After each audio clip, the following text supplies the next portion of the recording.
Bienvenue dans ce nouveau numéro de Dimanche en politique. Vous le savez, chaque dimanche, nous débattons sur ce plateau et avec nos invités d'un thème qui domine l'actualité. Cette semaine, avec les dramatiques inondations dans l'Aude, ils ont été bien malgré eux omniprésents dans les médias sur tous les fronts, attendus par tous les sinistrés. Ils ont sauvé des vies, sécurisé des bâtiments, plongé pour sonder les caves et les cours d'eau. Une semaine de travail intense pour les pompiers de notre région. Il était bien normal que nous leur consacrions cette émission. Les pompiers sont les professionnels préférés de leurs concitoyens. L'enquête est réalisée chaque année dans 25 pays et sur les 5 continents par un institut de sondage. Et en France, comme dans le reste du monde, ces soldats de l'urgence bénéficient d'un taux de confiance moyen de 90%, juste devant les infirmières et les médecins urgentistes. Pourtant, c'est aussi une profession qui connaît bien des difficultés, financement, recrutement, incivilité. Alors, pour échanger sur ces sujets, Henri Bédettini, directeur départemental du service d'incendie et de secours de l'Aude. Grand merci d'être avec nous alors que vous êtes bien sûr extrêmement sollicité. Vous êtes en direct depuis votre caserne à Carcassonne. Christophe Garcia, pompier professionnel dans les Pyrénées-Orientales et délégué syndical. Et enfin, Philippe Vidal, vice-président du conseil départemental de l'Hérault, particulièrement délégué à l'administration du service départemental d'incendie et de secours. Alors on va commencer avec le colonel Bédettini du Gard aux Pyrénées-Orientales. Tous les pompiers de la région sont venus au secours des sinistrés audois. Combien d'hommes ont été mobilisés pendant ces inondations ? Eh bien, actuellement, nous avons 700 sapeurs-pompiers qui sont sur le terrain, 400 donc du département de l'Aude, professionnels et volontaires, et environ 300 donc des départements voisins, même un peu plus éloignés, hein, puisque c'est toute la zone des défenses, et même au-delà de la zone de défense, qui sont venus nous prêter main forte. Il faut reconnaître que c'est un système de renfort qui est très très utilisé en zone sud, avec les problématiques feux de forêt, et qui là a pris toute sa dimension avec ces inondations à caractère torrentiel que nous avons connues en début de semaine. Alors justement, quand on est comme vous à la tête d'un service de secours dans un département exposé à des phénomènes exceptionnels, vous en parliez, je pense aux incendies, à la submersion littorale, aux inondations, des épisodes dramatiques durant lesquels nos concitoyens attendent une réponse rapide, comment est-ce qu'on se prépare ? En ce qui nous concerne, nous, service incendie, eh bien évidemment, on adapte notre dispositif opérationnel à partir de ce qu'on appelle le schéma départemental d'analyse et de couverture des risques, qui est en fait une réflexion sur les risques présents sur le département et la façon d'y faire face avec à la fois les moyens départementaux, mais également les moyens nationaux et les moyens renforts. Parce que, comme vous le savez, quelle que soit la dimension du service, eh bien, il faudra à certains moments qu'il ait des renforts, que ce soit des moyens aériens de la sécurité civile, que ce soit d'autres moyens terrestres par l'intermédiaire des services d'incendie et secours ou d'autres services qui sont soit à proximité, soit même un peu plus éloignés, voire européens, hein, puisque vous savez qu'existe le système du mécanisme européen auquel je participe à titre d'expert européen et qui permet à la France également de solliciter en cas de besoin les autres pays européens.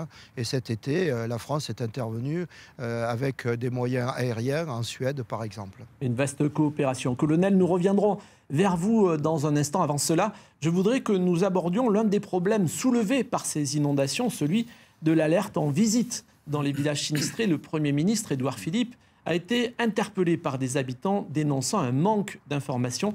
Écoutez cet échange saisi par l'une de nos équipes. Moi, j'ai perdu des animaux, il y a des gens qui sont morts. Donc, on ne me dit pas, monsieur, il y a des trucs. On sait qu'il y avait la tempête Leslie qui arrivait. On savait qu'il y avait de la flotte qui venait de la Méditerranée. Il y avait peut-être un moment à se dire, ouais, c'est peut-être dangereux parce que l'Aude, c'est pas un cours d'eau tranquille. On a littéralement jamais vu ça. Ça explique l'intensité et la violence du phénomène. Je comprends très bien que quand on a perdu sa maison, quand on voit sa voiture partir avec la crue, et qu'on en a besoin pour aller travailler, on soit écœuré, triste et inquiet. C'est pas simple de représenter l'État. Philippe Vidal, vous êtes maire de Cazoul-les-Béziers, un village traversé, en lisière, il y a l'Orbe, un fleuve turbulent qui a lui aussi provoqué des inondations catastrophiques. Alors, que pensez-vous de nos systèmes d'alerte ? Nos systèmes d'alerte aujourd'hui, au niveau communal, c'est le plan communal de sauvegarde. C'est celui que l'on doit mettre en place dès que l'on sent qu'il y a un danger imminent. Le souci qu'il y a, c'est qu'on n'a pas forcément toujours la notion du danger qui nous attend. Et des fois, quand on l'a, on n'a pas les éléments nécessaires pour le mesurer. Vous, qu'en pensez-vous, Christophe Garcia, pardon. Donc c'est vrai qu'on a dû faire face à un événement dramatique dans l'Aude. Malgré tout, ce sont des phénomènes, le réchauffement climatique, il est acté, ce sont des phénomènes qui sont de plus en plus violents, des phénomènes qui sont de plus en plus réguliers. On l'a vu récemment dans le Var avec 2 décédés. Donc c'est des choses qu'il va falloir prendre en compte et donner les moyens aux sapeurs-pompiers pour pouvoir les anticiper et répondre à ces événements dramatiques. Alors justement, revenons au cas de cette semaine, les inondations dans l'Aude. Météo France avait averti du danger. Ce système d'alerte jaune, orange, rouge est-il suffisant? On pose le problème et on y répond juste après avec les précisions d'Antoine Jegat. Dans les rues de Trèbes, il y avait certes du désarroi, mais aussi beaucoup de questions sur l'efficacité des alertes météo. On était en orange et puis dans la nuit on s'est retrouvé en rouge, mais on dormait. Alors l'alerte a-t-elle été trop tardive? Lundi, il est 6 h du matin lorsque la vigilance rouge est enclenchée. Pourtant, l'Aude est déjà en crue depuis minuit. Mais pour le maire de Trèbes, aucun doute, tout a été fait pour prévenir ses administrés. Les pompiers nous ont passé des consignes très strictes. Les hommes étaient en danger pour aller sur le terrain. Nous avons bravé cette interdiction avec bon nombre d'élus, de policiers municipaux, d'agents de la commune pour essayer d'aller prévenir le maximum de personnes. Une mobilisation qui n'a pas suffi à empêcher les drames. Alors, comment mieux alerter les populations? Certaines communes du Gard, elles aussi concernées par les inondations, ont mis en place un système d'alerte par SMS directement auprès de chaque famille.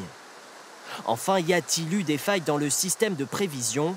Pour le gouvernement, seule l'intensité du phénomène n'avait pas été anticipée. Mais pour cette spécialiste, il y a une raison. Je pense que le système ne répond pas aujourd'hui à la problématique, tout simplement parce qu'il est morcelé. On a d'un côté les météorologues qui regardent des tronçons d'atmosphère, de l'autre côté vous avez des hydrologues qui regardent des tronçons de cours d'eau. Pour affiner ses prévisions, Météo France prévoit de s'équiper d'un supercalculateur à 140 millions d'euros. Un nouvel outil qui permettra de mieux cibler les zones à risque. Il sera opérationnel d'ici à 2020. Colonel Benedettini, est-ce que l'alerte rouge a été lancée trop tardivement dans l'Aude? Alors, en matière d'alerte météo, j'ai participé depuis de longues années à un travail avec les services de Météo France sur ce lien qui existe entre la prévision météo et l'événement de sécurité civile. Et il n'est pas du tout évident, en fait, à retracer et à mettre en œuvre. Pourquoi ? D'abord, l'événement météorologique est un événement qui, quelle que soit la couverture radar, quelles que soient les données météo qu'on puisse obtenir, soit par les stations météo, soit par les ballons sondes, soit par les systèmes satellitaires, est quand même imprécis. Et il faut bien comprendre qu'on n'est pas dans un domaine physique de calcul simple, qu'en matière de météorologie, beaucoup de paramètres interviennent et que donc deux paramètres sont difficiles à connaître. D'abord l'intensité de l'événement et ensuite sa localisation. En ce qui nous concerne, pour l'épisode du 15 octobre, nous étions en vigilance orange et je crois que la vigilance orange indique un niveau de gravité important. Ça veut dire que vous aviez prépositionné des moyens sur le terrain ? Tout à fait. Si vous voulez, dès la vigilance jaune, c'est-à-dire le premier niveau, nous faisons le recensement des personnels spécialisés en fonction de la nature de la vigilance. Si c'est de la neige, on va chercher des engins 4x4, chaîner les véhicules, etc. et rechercher les personnels adéquats. Donc dès la vigilance jaune, on a recherché des sauveteurs aquatiques. On en a 140 sur le département. À partir de ce moment-là, dès qu'on est passé en vigilance orange, on a prépositionné. Mais il faut bien comprendre que la vigilance orange concernait 3 départements. Les PO, l'Aude et l'Hérault. Donc nous, tous les départements étaient potentiellement concernés. Donc on a disposé ces différentes équipes sur les points qu'on pouvait penser stratégiques, c'est-à-dire Carcassonne, Narbonne, Lézignan. On sait que l'Orbieu, la Cesse sont des rivières à dynamique rapide, et donc on avait positionné l'ensemble de nos équipes sur ces positions-là. Mais ensuite, prévoir qu'un événement va être donc de 200, 300 ou 400 mm, c'est quelque chose d'extrêmement difficile. Donc la prévision météo prévoyait 80 à 100 mm sur le territoire de 3 départements. Donc d'où, dès la vigilance orange, on a prépositionné. Et 80-100 mm, c'était un événement qui paraissait important, mais pas cataclysmique. Alors sur ce sujet, évidemment, sur ce sujet, on va écouter aussi nos autres invités. Christophe Garcia, les Pyrénées-Orientales connaissent aussi régulièrement ce type de phénomène. Pensez-vous que les dispositifs peuvent être améliorés ? Tout à fait. On peut toujours les améliorer. Après, la difficulté, c'est justement de peser bien le pour et le contre et d'éviter d'alerter systématiquement les populations, parce qu'à force d'alerter, justement, l'alerte devient inopérante. Il y a une mauvaise compréhension de ce qu'est l'alerte orange, l'alerte rouge ? Exactement. Peut-être de rentrer dans les détails, c'est un petit peu compliqué pour la population. Donc, est-ce qu'il y a un phénomène d'accoutumance aussi, peut-être aussi, les gens... Il y a souvent quand même des alertes, peut-être, ils n'en mesurent pas la gravité. Possible. Alors peut-être la clarté du message, et puis malgré tout, les progrès de la science là-dessus, elles sont assez limitées, et on ne peut pas vraiment prévoir exactement, comme le disait le colonel, l'intensité du phénomène. Philippe Vidal, est-ce que l'État doit revoir ces systèmes ? On parle aujourd'hui de supercalculateurs qui pourraient peut-être nous prémunir contre ces événements climatiques. Oui, de toute façon, le supercalculateur, s'il est mis en œuvre, et c'est ce qu'on espère, nous donnera davantage de données, et surtout plus précises que ce qu'on a aujourd'hui. Le colonel le disait très bien, on nous alerte pour 80 à 100 mm, et puis ce n'est pas ça qui se passe. Moi, j'ai eu le cas dans ma commune lundi, où vers 9h30 à peu près, on m'a alerté, notre prestataire, la société météorologique qui suit pour nous, m'alerte sur mon portable en me disant « Attention, l'orage se localise sur votre commune et ça va durer ». Là, c'est déclenchement immédiat du plan communal de sauvegarde. Et c'est ce qui se passe, c'est-à-dire qu'on peut vous annoncer une précipitation de X, mais si pour des raisons météorologiques de vent ou autre, au bout d'un moment, ça se bloque sur un endroit, et c'est malheureusement ce qui s'est passé là, toutes les prévisions ne servent plus. Les nuages n'ont pas passé la montagne noire, en fait. Ils étaient annoncés peut-être dans l'Aveyron et ils n'ont pas franchi cette barrière. Je ne sais pas si c'est une question, s'ils sont bloqués par tel ou tel phénomène, mais c'est des vents contraires ou autres qui arrivent, je ne sais pas. Mais le fait qu'un orage se centre à un moment donné sur un lieu, j'ai bien peur, imprévisible. Ce qu'il faut, par contre, qu'on améliore, et moi je le vois sur ma commune, dans la journée de lundi, j'ai dû envoyer 10 messages parce que j'ai reçu, entre les alertes par téléphone, les alertes de la préfecture et toutes les alertes que j'ai pu avoir, j'en ai reçu une dizaine. Chaque fois, j'ai fait suivre. Mais je crois que même nous, dans ma commune, on va devoir aller plus loin, trouver chez nous un système informatisé qui permette de prévenir directement les maisons à risque et puis même à tous qui veulent se connecter d'y être. Il faut qu'on aille nous-mêmes plus loin. Alors justement, puisqu'on parle de système informatisé, de supercalculateurs, comme toujours, et même si ce n'est pas la seule motivation, l'argent est l'une des clés pour améliorer l'efficacité des secours. Alors voici un comparatif des budgets consacrés par chaque collectivité départementale à son service d'incendie et de secours. Pour avoir des données comparables, nous avons divisé ces budgets par le nombre d'habitants.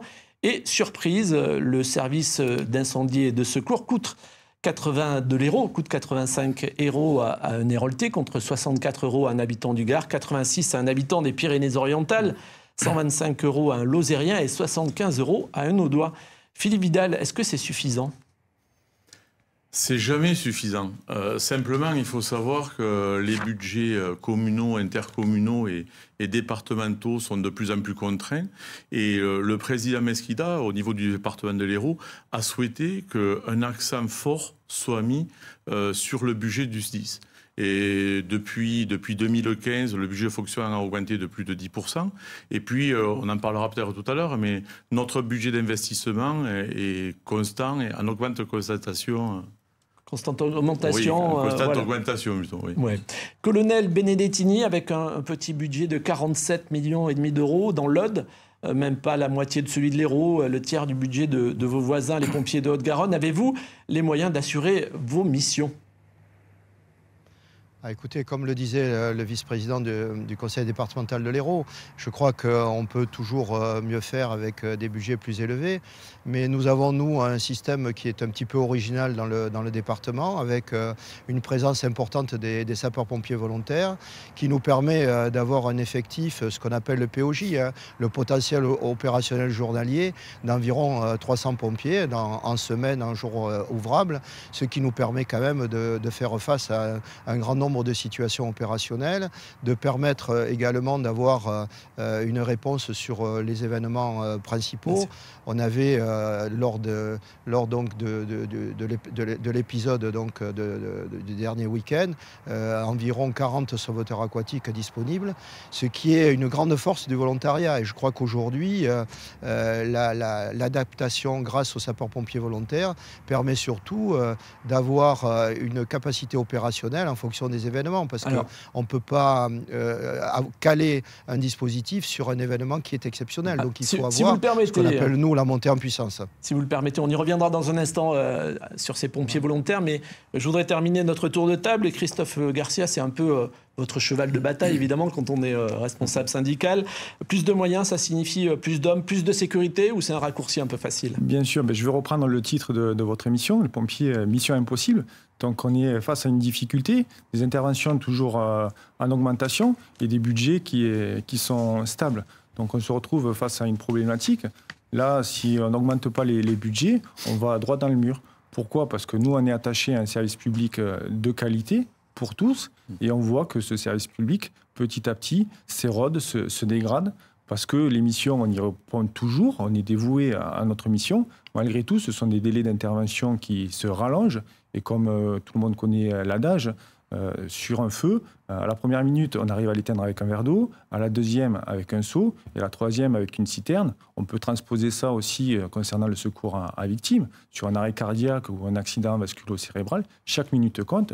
Donc c'est là où on veut mettre l'accent et qu'on ait les moyens suffisants pour pouvoir répondre à nos missions.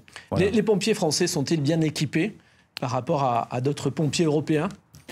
On voit souvent que vous intervenez, les pompiers français intervenir dans nos pays voisins, donc on se dit qu'on n'est peut-être pas si mal lotis. On n'est pas si mal lotis, mais on peut toujours mieux faire. On prend l'exemple un petit peu de la start-up nation. Faisons le pari de l'excellence, des sapeurs-pompiers, qu'on puisse avoir des moyens conséquents, et tout le monde y serait gagnant. La population, notamment, puisqu'on travaille pour eux, ce n'est pas une problématique sapeurs-pompiers. On est là pour défendre la population avec des moyens nécessaires. Philippe Vidal, est-ce que les pompiers héroltais sont bien équipés ? Oui, et j'espère, et on va surtout les équiper encore mieux. Ça coûte très cher d'équiper des pompiers, dès qu'on parle de camions, on est sur les pompiers, chiffres. l'équipement est divers et varié.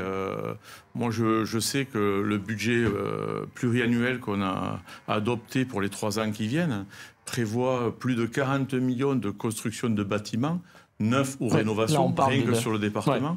Il prévoit 28 millions d'équipements neufs en matériel. Et puis, quand vous parlez du coût par rapport aux sapeurs-pompiers, ce n'est pas que le matériel et les casernes, c'est aussi la formation. Et le département de l'Hérault s'est lancé dans une nouvelle aventure avec le SDIS 34. C'est la construction d'un centre de formation qui chapeautera toute l'Occitanie et qui sera construit prochainement à Gignac, là, pour quasiment 20 millions d'euros. C'est important, la formation, parce que dans ce contexte tendu financièrement, les services d'incendie et de secours ont plus que jamais besoin de pompiers volontaires pour fonctionner. On l'a dit, en moyenne, on compte un professionnel pour 4 volontaires. Alors, qui sont ces femmes, ces hommes qui peuvent interrompre leurs loisirs, leur travail pour aller aider les autres? Eh bien, Stéphane Campan et Frédéric Dess ont rencontré des volontaires du Tarn-et-Garonne. Regardez.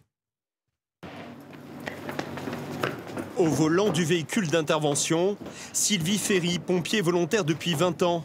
Cette vendeuse à domicile gère son emploi du temps à sa façon, ce qui lui permet de rester disponible pour le centre de secours de Montauban. Vous avez des médicaments? Non, non, du tout. Pas de traitement? Non, pas non. d'antécédents? Rien du tout, non. D'accord. Attention pour lever. Levez. On peut faire de la bobologie, on va dire, donc du soin. On va faire souvent des prises de constante, à savoir les pulsations, la respiration des gens, leur prendre leur tension. Ça m'a beaucoup apporté depuis le début que j'ai pris cet engagement, à savoir vraiment la conviction de servir à quelqu'un de façon concrète, pas uniquement avec des idées ou des paroles, mais vraiment dans l'action, quoi. Nombre d'interventions à la hausse, une indemnisation d'à peine 8 € de l'heure. Dans ces conditions, les pompiers volontaires sont des ressources fragiles, mais ils sont pourtant indispensables à la protection de la population. Le sapeur-pompier volontaire représente au niveau national 80% des effectifs. Si on le ramène au niveau du département, c'est 90% des effectifs des sapeurs-pompiers. Sans eux, ça ne peut pas fonctionner ? Sans eux, nous n'aurions pas le maillage territorial que l'on a aujourd'hui et la possibilité de faire des interventions à moins de 30 minutes à n'importe quel point du territoire. Chaque année, le SDIS 82 organise 2 sessions de recrutement. Les vocations ne manquent pas. Reste une grosse difficulté pour les petites entreprises, libérer les sapeurs-pompiers volontaires sur leurs heures de travail. Alors, colonel Benedettini, les volontaires, plus que jamais indispensables, sont-ils aujourd'hui difficiles à recruter ? Oui, alors tout d'abord, je tempérerai un peu, c'est-à-dire qu'il faut à la fois avoir des cadres professionnels et donc avoir une ossature professionnelle solide et également donc avoir un certain nombre de sapeurs-pompiers volontaires de façon à assurer les compléments dans les événements exceptionnels et également un appui au quotidien. Donc je crois que c'est un dispositif qui est complémentaire, qui correspond en fait à la nature même de la mission de sécurité civile qui n'est pas prévisible. Alors même si le risque courant est aujourd'hui en quelque sorte qu'on peut étudier aujourd'hui de façon statistique, il s'avère que ce type de risque est avant tout en grande partie aléatoire. Donc il faut que notre dispositif soit très adaptable. Constituer vos équipes d'intervention doit être quand même quelquefois un vrai casse-tête. Alors, écoutez, on a des logiciels qui permettent justement de déclencher le service le plus proche avec les équipages qui correspondent à la nature de mission. Alors, on a beaucoup de qualifications, on a des chefs d'agré, on a donc des conducteurs, des équipiers, on a des infirmiers, on a des médecins. Donc, c'est toute une série de spécialités donc, qui doivent être gérées en temps réel grâce à nos outils informatiques. Mais ce qu'il faut voir, je pense, c'est que le système est un système qui doit prendre en compte le délai d'intervention. Ça a été rappelé par M. Christophe Garcia et il a tout à fait raison. Le délai d'intervention est un paramètre très important. Très important parce qu'il faut assurer non seulement le départ, mais il faut assurer cette équation départ-délai qui est quand même le gage de notre intervention, de l'efficacité de notre intervention. Enfin, je crois que l'évolution qu'on connaît sur ces dernières années provient essentiellement que toute une série de missions que nous n'assurions pas dans le passé nous reviennent. Je pense aux carences d'ambulanciers, à toutes les problématiques donc, du secours à personne qui n'ont pas un caractère d'urgence. Parce qu'actuellement, sur les départements de l'Aude, on a 25 000 interventions et sur ces 25 000 interventions de secours à personne, il y en a environ 4 000 d'urgentes. Donc on a quand même une prise en compte par les sapeurs-pompiers d'un grand nombre d'interventions qui ne devraient pas arriver à ce service d'urgence. Alors Christophe Garcia, l'uniforme fait-il toujours rêver ou au contraire y a-t-il un problème de recrutement de volontaires ? Le recrutement de volontaires justement pallie à cette problématique de budget où on ne peut plus recruter suffisamment de pompiers professionnels, où on est obligé de faire des choix, soit le casernement, comme il était rappelé tout à l'heure, soit la formation ou l'investissement sur les véhicules. Donc les pompiers volontaires, à travers cet engagement citoyen, cet engagement altruiste, participent à l'action des secours. Mais malgré tout, il ne faut pas qu'ils soient trop sollicités parce qu'au-delà de ça, ils se sentent débordés et on voit que leur engagement en fait, s'arrête au bout de quelques années parce qu'ils n'ont pas le temps nécessaire et ils sont fatigués. Donc. Le dernier problème que nous souhaitions aborder dans cette émission, il est incompréhensible pour la plupart de nos téléspectateurs, c'est celui des incivilités régulières et plus rarement des agressions caractérisées des pompiers qui sont pris pour cible alors qu'ils viennent en aide aux populations. Christophe Garcia, le service d'incendie de secours des Pyrénées-Orientales a lancé sur Twitter une campagne « Touche pas à mon pompier ». Pour quelle raison ? C'est-à-dire que les pompiers se font de plus en plus agresser, que ce soit verbalement ou physiquement. Et donc là, il est important de communiquer, de dire stop, parce que si les pompiers se font agresser, ce seront des délais d'intervention qui seront rallongés, donc ce sera la population qui sera pénalisée. Et là-dessus, ce n'est pas acceptable. Donc il est important de sensibiliser tout le monde sur cette problématique. Je voudrais revenir aussi à interpeller mes collègues de l'importance de porter plainte systématiquement pour qu'il y ait une suite judiciaire, que la police puisse faire le travail d'identification lorsque la personne n'a pas été reconnue. Je voyais Philippe Vidal acquiescer. Le président du conseil départemental, Kléber Mesquida, a plusieurs fois dénoncé les agressions des pompiers héroltais. Est-ce que le phénomène s'aggrave ? Il n'y a pas forcément une aggravation, mais on ne constate pas non plus de diminution du phénomène, puisque régulièrement, alors on parle des sapeurs-pompiers, on pourrait y adjoindre aussi malheureusement le personnel soignant dans les hôpitaux, dans les salles d'urgence ou autres. Et j'en ai parlé aujourd'hui encore avec le SDIS ce matin, le général Flores va mettre en place sur le département pour nos pompiers professionnels une formation. Alors c'est même d'un côté triste de le dire, mais de l'autre côté, il faut aussi que nos pompiers soient malheureusement préparés à ce type d'éventualité qui n'en est plus une, mais qui arrive trop fréquemment aujourd'hui. Colonel Benedettini, ce phénomène est-il réservé aux grandes villes ? Je pense à Toulouse, Montpellier, Perpignan, ou est-ce que ça touche aussi les campagnes ? Eh bien, écoutez, je crois que ça touche tous les territoires, dans la mesure où on a un comportement individuel. C'est souvent des problèmes d'alcoolisme, des problèmes de stupéfiants, des problèmes psychiatriques, qui font que les agressions sont quelquefois imprévisibles et que d'un coup, une situation qui paraissait relativement calme dégénère. J'ai eu moi-même à faire face à un certain nombre d'agressions pour les sapeurs-pompiers au doigt, pour lesquels donc, on a fait des dépôts de plainte, mais qui étaient complètement imprévisibles. D'un coup, la personne s'est levée, a donné un coup de poing au pompier, sans raison, et puis s'est rassis, et on n'a pas du tout compris. Et donc, c'est vrai que ça génère chez les sapeurs-pompiers des sensations d'insécurité et toujours une possibilité d'être touché physiquement. Merci beaucoup en tout cas, colonel Benedettini, d'avoir pu nous rejoindre via ces moyens de liaison mobiles. Et puis, bonne fin de journée à vous. C'est la fin de ce dimanche en politique. Merci à nos invités d'être venus sur notre plateau. Vous avez des questions, des expériences à partager, des reportages que vous souhaitez revoir. Vous pouvez bien sûr retrouver ce débat et réagir sur notre antenne numérique, le site internet de France 3 Occitanie, nos réseaux sociaux. L'actualité y est sans cesse renouvelée et surtout, pour être bien informé, ne ratez pas vos journaux télévisés, midi, 19h chaque jour. Très belle journée à tous.